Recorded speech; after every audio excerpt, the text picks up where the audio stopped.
택시 호출 업계에서 점유율 90%를 넘게 차지한 카카오모빌리티의 독과점 문제는 줄곧 논란입니다. 정부와 업계 지적이 지속되자 최근 카카오모빌리티는 수수료를 낮추고 지역 참여형 모델을 내놓아 택시업계와 상생하겠다는 자구책을 내놨습니다. 카카오모빌리티가 기존엔 가맹업체에 제휴 비용으로 지급하면서 실질 수수료를 3에서 4% 수준으로 받았는데 새롭게 출시한 가맹 모델의 지역 참여형 사업자를 뽑으면서 수수료 2.8%로 낮추겠다는 것입니다. 하지만 1차로 6곳의 후보를 선정하고 막상 뚜껑을 열어보니 이들 중 4곳이 기존 T블루 가맹본부 운영사인 것으로 드러났습니다. 업계에서는 새로운 사업자가 나올 것으로 기대했지만 결국엔 카카오모빌리티 산하의 기존 사업자가 가져가는 구조가 지속될 것이란 시선을 거두기 어렵다고 설명합니다. 기존 가맹본부 4곳이 지역 참여형 사업자로 선정.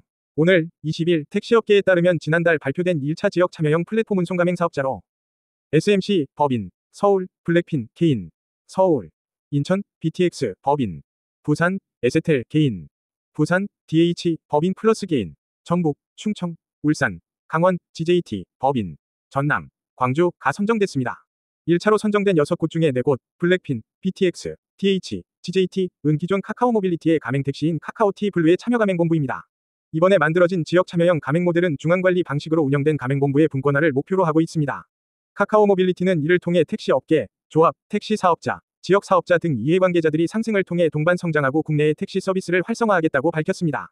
앞서 카카오모빌리티가 운영하던 카카오티블루는 카카오모빌리티 자회사 KM솔루션과 디지티모빌리티가 운송가맹 사업자로 각 본부에 표준화된 서비스를 제공하는 중앙관리 방식으로 운영해왔습니다. 기존 카카오티블루는 자회사인 KM솔루션을 통해 가맹 택시 운행 매출의 20%를 가맹 수수료로 받고 16에서 17%는 운행 정보 제공 마케팅 참여 등의 업무 제휴 계약을 맺은 가맹 업체의 제휴 비용으로 지급합니다.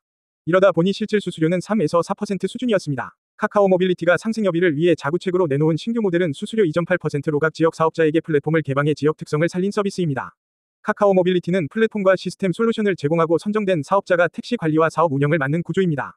현재 카카오 대구 경북 카카오티블루 가맹본부인 디지티모빌리티는 세큐티를 런칭하는 한편 KM솔루션의 경우 네모택시라는 이름의 신규 모델을 내놨습니다. 이번에 선정된 업체들 마찬가지로 새 브랜드로 출범을 준비할 것으로 보입니다. 자구책마저 자기 식구 챙기기 카카오모빌리티 공정한 검토. 택시업계에서는 기존 가맹사업자와의 협력하면서 말뿐인 지역 상생이라고 지적했습니다. 한 택시업계 관계자는 기존의 가맹본부를 운영하고 있는 사업자들과 계약을 맺은 건 사실상 밀어주기 라며 같은 사업자가 T블루와 새 가맹 모델을 운영하는데 새로운 사업자를 참여시킬 의지가 있는지 의심스럽다고 설명했습니다.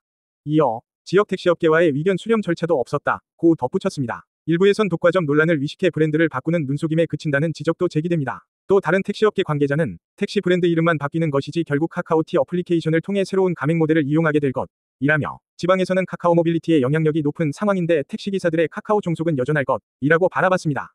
앞서 광주 지역 택시 사업자와 노동조합 단체는 지난 6일 카카오모빌리티는 1가맹 사업자인 업체의 제2가맹까지 맡겨 지역 택시 시장을 독점하도록 만들었다고 반발한 바 있습니다. 카카오모빌리티는 중립성 유지 침해, 이해관계 충돌 등의 사항이 없고 전문성 및 역량을 갖추고 있는 사업자라면 누구나 참여 가능하다며 제휴 신청 업체들이 제출한 내용을 기반으로 심사 자격 및 기준에 따른 수십 가지 평가 요소에 따라 정량 정성 평가, 토론 등의 공정하고 엄격한 검토를 거쳐 심사했다고 설명했습니다. 카카오모빌리티는 1차로 선정된 제휴 협상 대상자와 계약 관련 논의를 진행할 예정입니다. 사법 리스크 직면한 카카오모빌리티, 상생 지킬까? 카카오모빌리티는 현재 사법 리스크에 봉착했습니다. 최근 2년간 카카오모빌리티에 잠정적으로 확정된 과징금은 약 1천억 원이 넘습니다. 지난해 공정거래위원회로부터 자사 가맹택시인 카카오티블루에 대한 콜, 승객 호출, 몰아주기 혐의로 시정명령과 과징금 271억 2천만 원을 부과받았고 지난달 초에는 우티, 우버택시, 타다 등 경쟁사 콜 차단 혐의로 잠정과징금 724억 원을 받았습니다. 이번 달에는 금융위원회 산하 증권선물위원회가 카카오모빌리티의 회계기준 위반 혐의와 관련한 제재 수위를 중과실 2단계로 결정하고 회사와 임원들에 대해 40억 원이 넘는 과징금을 부과하며 검찰에 관련 자료를 넘겼습니다. 지난 5일부터는 검찰이 카카오티 가맹 택시 기사의 콜 몰아주기 차단 혐의로 카카오와 카카오모빌리티에 대한 5차례에 걸친 강도 높은 조사에 착수했습니다. 사법 리스크로 시름을 앓는 가운데 카카오모빌리티는 지난 13일 2차 지역 가맹본부 선정 발표를 갑작스럽게 연기하기도 했습니다. 다음 달 11일 2, 3차로 선정된 지역 참여형 사업자를 합쳐서 발표할 예정입니다. 카카오모빌리티가 이번에 기치로 4건 상생의 계획이 실현될지 주목됩니다.